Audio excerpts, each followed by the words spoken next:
Bonjour, je m'appelle Josiane Leblanc et je suis kinésiologue au CIS du Bas-Saint-Laurent.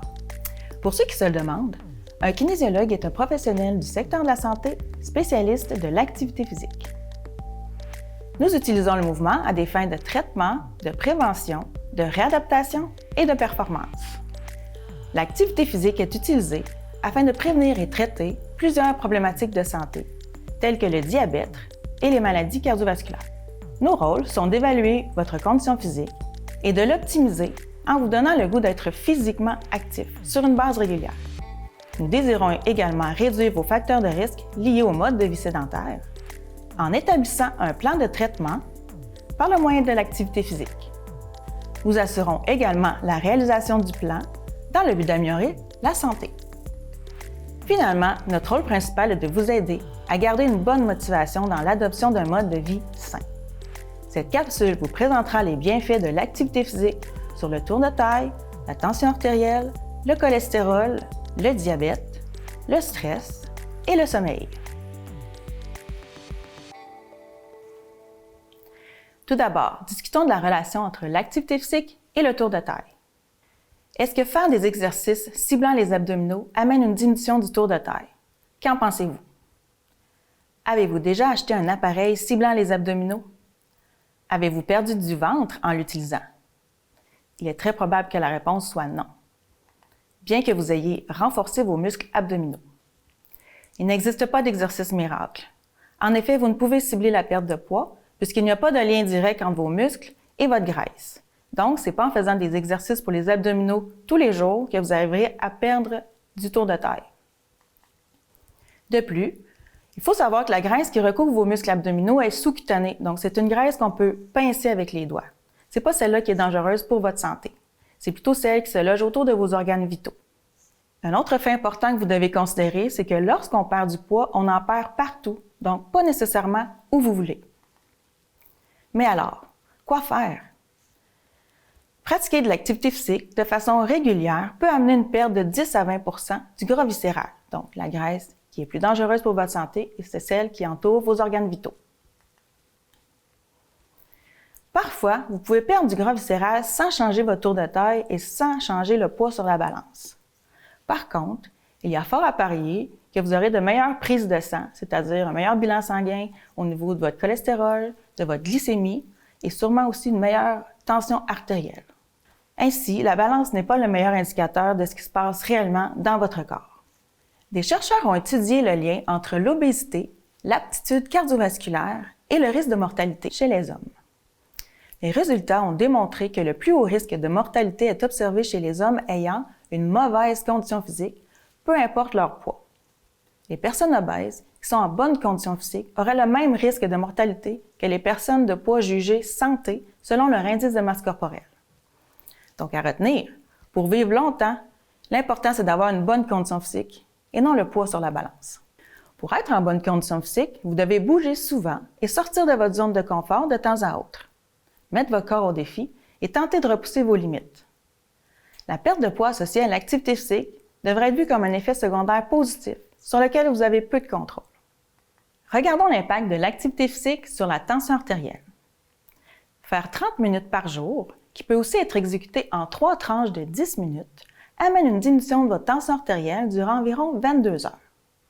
Point intéressant avec l'activité physique, c'est qu'il n'y a habituellement pas d'effet secondaire négatif, contrairement aux médicaments.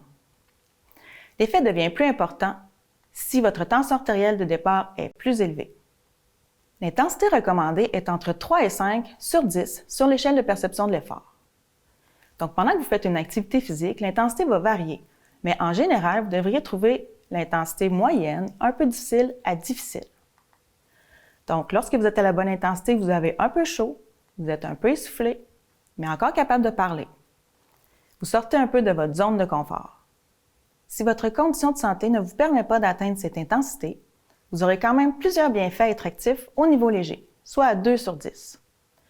À force de persévérer, de repousser vos limites, votre corps s'adaptera et l'activité deviendra plus facile. Vous devrez de nouveau augmenter l'intensité afin de sortir de votre nouvelle zone de confort. Conclusion, vous progresserez. Lorsque vous débutez une activité physique, l'échauffement vous permettra de préparer vos muscles, d'augmenter votre fréquence cardiaque et de dilater vos artères graduellement. Lorsque les vaisseaux sanguins se dilatent, le sang circule plus facilement et peut ainsi aller nourrir les muscles qui seront utilisés durant l'activité. Lorsque vous cessez l'effort, les artères prennent un moment avant de reprendre leur état initial. Ce faisant, votre tension artérielle après l'effort demeure inférieure pendant un certain temps. Voyons maintenant l'impact de l'activité physique sur le cholestérol sanguin. Il y a plusieurs données dans le bilan de votre cholestérol qu'on appelle le bilan lipidique. L'activité physique a de l'impact sur le bon cholestérol, c'est-à-dire le HDL, et sur les triglycérides. La pratique d'activité physique régulière peut augmenter vos HDL d'environ 10 % sur une durée de 3 mois. Les effets sur les triglycérides se produisent plus rapidement, en 2 semaines seulement, et ça peut atteindre un 25 %. Donc, les personnes qui sont sédentaires devraient commencer une activité physique régulière pour avoir ce bienfait. La preuve qu'il n'est jamais trop tard pour débuter et avoir des bénéfices. Pour avoir un effet maximal sur votre bon cholestérol, vous devez pratiquer une activité physique cardiovasculaire 5 fois par semaine pour une durée de 30 à 60 minutes et atteindre l'intensité moyenne à élevée, c'est-à-dire entre 4 et 7 sur 10 sur l'échelle de perception de l'effort. Vous devez sortir de votre zone de confort, sentir votre cœur battre plus rapidement, avoir chaud et être essoufflé. Vous pouvez parler, mais ne faire que de très courtes phrases. Si vous en êtes capable, il pourrait être temps d'intégrer des entraînements par intervalle dans votre routine, c'est-à-dire marcher plus rapidement pendant une vingtaine de secondes, monter rapidement un escalier ou faire l'ascension de côte. Voyons maintenant ce qui se produit lorsque vous êtes prédiabétique. Plusieurs aliments contiennent du sucre, qu'on appelle aussi du glucose. Ce sucre va se retrouver dans votre sang. De son côté, le pancréas produit de l'insuline. C'est une hormone qui va aussi se retrouver dans votre sang. Cette hormone sert à faire entrer le sucre dans vos cellules. Les cellules en ont besoin pour fonctionner. Entre autres, il y a le cerveau qui utilise que le sucre comme source d'énergie. Au stade de prédiabète, votre pancréas peut produire un petit peu moins d'insuline ou de l'insuline d'un peu moins bonne qualité. Ainsi, une partie du glucose demeure dans votre sang, mais pas assez pour être diabétique. Que fait l'activité physique? Eh bien, lorsque vous mettez en action, vos muscles, composés de multiples cellules, vont utiliser le sucre en abondance. En effet, le taux de glucose dans votre sang, c'est-à-dire votre glycémie, va demeurer plus basse lorsque vous bougez. Aussi, l'activité physique permet l'amélioration de la sensibilité de vos cellules à l'insuline. Par conséquent, l'insuline fera mieux son travail en permettant plus de sucre d'y entrer. Donc, il va rester moins de sucre dans votre sang et vous aurez l'énergie pour vaquer à vos occupations. Cet effet dure de 24 à 72 heures. Ce schéma illustre la différence entre les glycémies d'une personne active et celle d'une personne sédentaire. Le soulier représente la réalisation d'une activité physique. Vous voyez sur le schéma que la glycémie varie selon vos repas, votre stress et vos activités. La présence de douleurs et les infections aussi peuvent augmenter la glycémie. Lorsque vous bougez, votre glycémie va diminuer immédiatement et va demeurer plus basse durant 24 à 72 heures, donc en moyenne 48 heures. Ceci grâce à l'amélioration de la sensibilité à l'insuline que je viens d'expliquer. Donc, si vous êtes actif avant la fin de cette période, votre glycémie va demeurer plus basse que celle d'une personne sédentaire.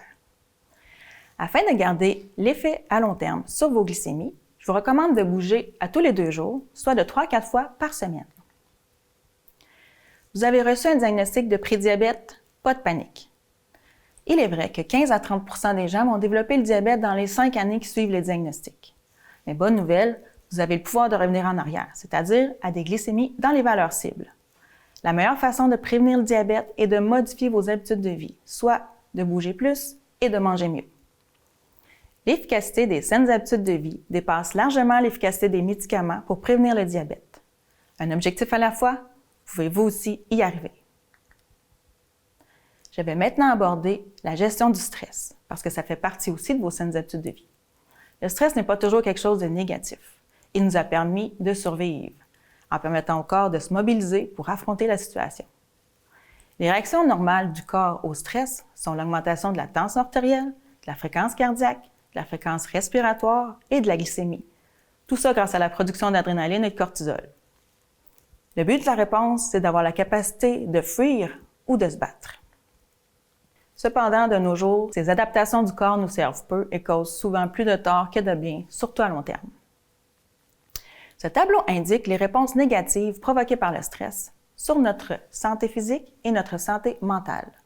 En effet, quand le stress devient chronique, les problèmes de santé apparaissent, tels que le diabète et les maladies cardiovasculaires. Il existe plusieurs stratégies pour gérer votre stress. Tout d'abord, il pourrait être intéressant de trouver la cause du stress et de tenter de trouver des solutions. Mais vous pouvez aussi pratiquer une activité physique d'intensité modérée à élevée parce que ça va engendrer la production d'une hormone anti-stress, les endorphines. Les endorphines sont de la morphine naturelle produite par votre cerveau. Elles vont être libérées pendant et aussi plusieurs heures après votre exercice pour vous procurer un sentiment de bien-être, un meilleur contrôle de vos émotions et donc une meilleure santé mentale. Du côté physique, vous aurez un meilleur contrôle de vos glycémies, une diminution de votre tension artérielle, une amélioration de votre sensibilité à l'insuline pour finalement diminuer vos risques de maladies cardiovasculaires. C'est pourquoi la prise en charge du stress fait aussi partie des saines habitudes de vie. Regardons maintenant le sommeil. Pourquoi c'est aussi important que les autres habitudes de vie? Eh bien, tout d'abord, le sommeil est nécessaire à la survie. Il permet la récupération physiologique et biochimique du corps.